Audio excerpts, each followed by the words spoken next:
अस्सलाम वालेकुम नाजरीन। इस एपिसोड के आगाज में हम देखते हैं कबीले में अलाउद्दीन साहब उस बाज़ंतीनी सिपाही के पीछे मुसलसल भाग रहे होते हैं और भागते भागते उसके सामने आ जाते हैं और उसे घोड़े के नीचे पटक देते हैं। यह देखकर दैफने भी परेशान हो जाती है और उरहान साहब उसे जोर जोर कर मारना पीटना शुरू कर देते हैं। वो सिपाही अपना खंजर निकाल कर अलाउद्दीन को मारने लगता है तो अलाउद्दीन साहब अपना दिफा करते हैं और उस खंजर को पकड़ लेते हैं और उस खंजर को मरोड़ कर उसी के जिस्म में घोंप देते हैं। ये देखकर दैफने सुख का सांस लेती है और फिर बाद आईकुत और बाकी सिपाही भागते भागते उनके पास आते हैं और अलाउद्दीन साहब जब उस सिपाही का जायजा लेते हैं तो उसकी गर्दन के पीछे मोहब्बत का निशान बना हुआ होता है। ये देखकर अलाउद्दीन साहब कहते मोहब्बत सुरमा था। हाँ, जबकि ये सारा मंजर देखकर दैफने भी वहां से रवाना हो जाती है। और फिर इसके बाद हम अगले मंजर में देखते हैं कि उरहान साहब और बाकी साहब अपने घोड़ों पर सवार हुए वापस कबीले पहुंचते हैं, जहाँ दैफने के सिपाही की लाश जमीन पर पड़ी होती है। अलाउद्दीन साहब और बाकी साहब उरहान साहब और बाकी साहब का इस्तकबाल करते हैं। उनके पास पहुंचने के बाद उरहान साहब अपने घोड़े से नीचे उतर आते हैं और अलाउद्दीन साहब के पास आते हैं तो अलाउद्दीन साहब बताते हैं ये वही सिपाही है जिसने दवाई के नाम पर घोड़ों को जहर दिया था मेरे सुल्तान, और इसकी गर्दन पर भी मोहब्बत का निशान बना हुआ है। शहजादी अस्पोर्चा और फलादियोस भी उस आदमी की जानब देखते हैं और फिर उरहान साहब फलादियोस से कहते लगता है गद्दार आप ही में से था। शहजादी कहती हम में से नहीं है, लेकिन अगर हम में से है भी तो मैं इन सब को हेक्टर के साथ दफन कर दूंगी उरहान साहब।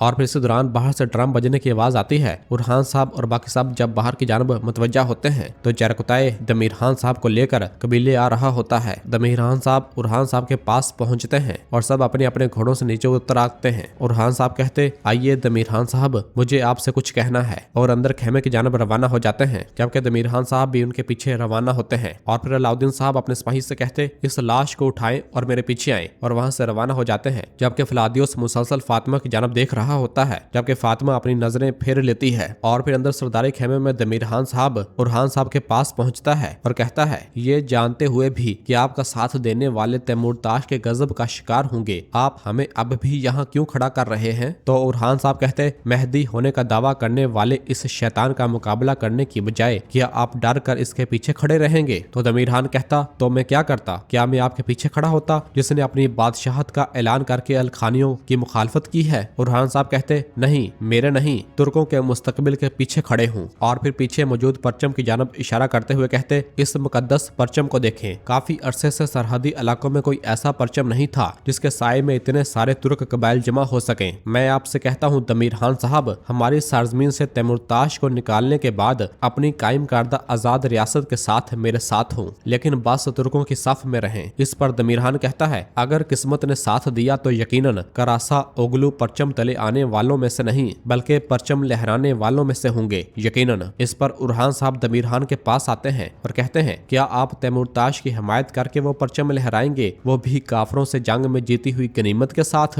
इतने बड़े करासा ओगलू क्या वो तैमूरताश की गुलामी पर मजबूर है? दमीर खान कहता यकीनन नहीं है, लेकिन उरहान साहब कहते लेकिन वेकिन कुछ नहीं दमीर खान साहब, और तेरा मेरा जैसा भी कोई जगरा नहीं है, चाहे तो एक परचम के साथ चाहे तो एक साफ में दो परचमों के साथ आए, इस सरजमीन पर तुर्कों को इनकी आजादी दिलाएं। मैं पहले बाज़ंतीनियों से अजनीक लूंगा और इसके बाद सरहदी इलाकों से अलखानी और तैमूरताश को निकाल बाहर करूंगा। जाएं अपने वालिद करासी साहब से मशवरा करें, मैं हर जंग से हासिल होने वाली गनीमत आप लोगों के साथ बांटने के लिए तैयार हूँ। इस पर दमीर खान साहब कहता है यानी आप कह रहे हैं उरहान साहब कि ये उस बात की जदोजहद है कि तुर्कों के पास आजादी या मौत के सिवा कोई दूसरा रास्ता नहीं है? उरहान साहब कहते तारीख सिर्फ उन लोगों को याद रखेगी जो इसकी जुर्रत कर सकेंगे, बाकी आपकी मर्जी है। इस पर दमीर खान खामोश हो जाता है, जबकि दूसरे खेमे में एक खातून शहजादी के जख्म को देख रही होती है और उसके जख्म पर मरहम पट्टी कर रही होती है, जबकि शहजादी मुसलसल दर्द में मुब्तला होती है। इस दौरान खेमे का दरवाजा खुलता है और नीलोफर खेमे में दाखिल होती है और वहाँ मौजूद खवातीन से कहती आप लोग बाहर जाएं, शहजादी का ख्याल मैं रखूंगी। इस पर वो दोनों खवातीन खेमे से बाहर रवाना हो जाती हैं और नीलोफर अपना खंजर निकालती है। ये देखकर शहजादी थोड़ा डर जाती है और जैसे ही नीलोफर शहजादी की जानब बढ़ती है तो शहजादी उठ खड़ी होती है और पूछती है तुम क्या कर रही हो नीलोफर? तो नीलोफर कहती जो जरूरी है। यह सुनकर शहजादी जैसे ही खेमे से बाहर रवाना होने लगती है तो नीलोफर उसका बाजू पकड़ लेती है और बिस्तर पर धक्का देते हुए कहती यहीं बैठ जाओ अस्पोर्चा, जबकि अस्पोर्चा नीलोफर के हाथ में खंजर देखकर बहुत डर रही होती है और दोबारा बाहर भागने लगती है। तो नीलोफर उसे पकड़ लेती है और कहती है मैंने कहा बैठ जाओ। शहजादी कहती मेरा हाथ छोड़ो। नीलोफर कहती अगर तुम्हारे जख्म को दाग कर पट्टी न बांधी गई तो इन्फेक्शन बढ़ जाएगा, हमें फिलहाल तुम्हारी इस हकीर जान की जरूरत है। इस पर शहजादी कहती कहती मुझे तुम पर भरोसा नहीं है। नीलोफर कहती यकीन करो, तुम मुझ पर इतना ही भरोसा कर सकती हो जितना हमारे सुल्तान पर। और इसके बाद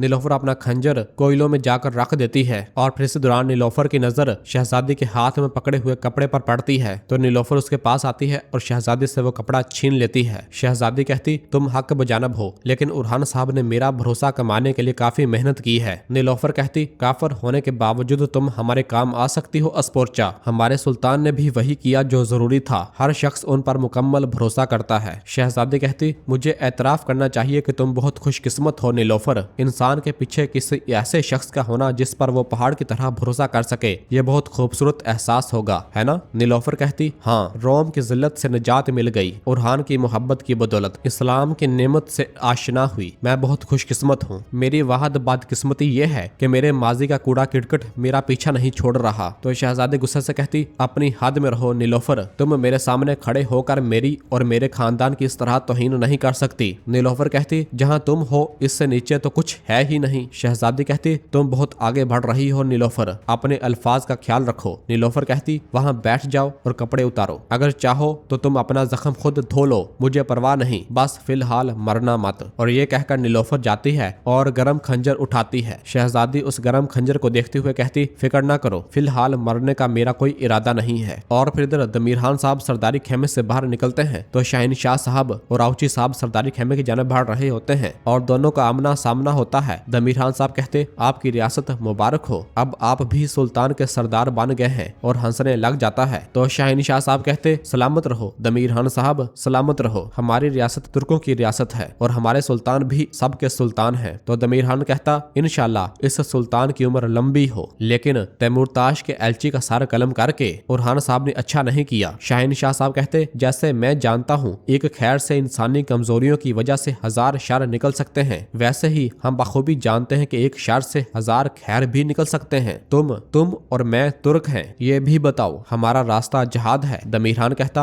अल्हम्दुलिल्लाह। शहनशाह साहब कहते ठीक है, तो फिर वो मंजिल जिस पर रास्ता निकला है एक दिन आएगा और एक हो जाएंगे, ये मेरा वादा है। तो दमीरहान कहता इंशाल्लाह, चलो खुदा हाफिज। और वो दोनों वहां से रवाना होते हैं, जबकि दरसून भी दूर खड़ा ये सारा मंजर देख रहा होता है। और फिर दमीरहान साहब और उमर साहब अपने घोड़ों पर सवार हुए कबीले से वापस लौट जाते हैं, जबकि इधर जंगल में तैमूरताश के ठिकाने पर उसका आदमी उसके एलची का कटा हुआ सर उसके सामने मेज पर रख देता है। तैमूरताश उस बोरे में से जब देखता है तो अपने एलची का कटा हुआ सर देखकर उसे बहुत गुस्सा आता है और फिर अपना खंजर उठाते हुए कहता तो तुम बादशाहत करना चाहते हो और जंग चाहते हो उरहान साहब, मैं तुम्हें और तुम्हारे इन सरदारों को जो गद्दारी का मौका तलाश कर रहे हैं जिंदा दफन कर दूंगा। कोई भी मेरे इरादे को कुचल कर बादशाहत नहीं कर सकता। इस दौरान एक और मंगोल नौकर वहां पहुंचता है और आकर बताता है मेहदी तैमूरताश दमीरहान की तरफ से पैगाम आया है। तैमूरताश उस पैगाम को खोलकर पढ़ता है, जिसे पढ़ने के बाद उसे मजीद गुस्सा आ जाता है और वो कहता है तो तुम्हारी बादशाहत करने की ख्वाहिश काफी नहीं थी कि अब एजनिक का मुहासरा भी करोगे? हाँ, तो तुम मुझसे नहीं डरते उरहान, तो तुम मुझसे कोई खौफ नहीं रखते।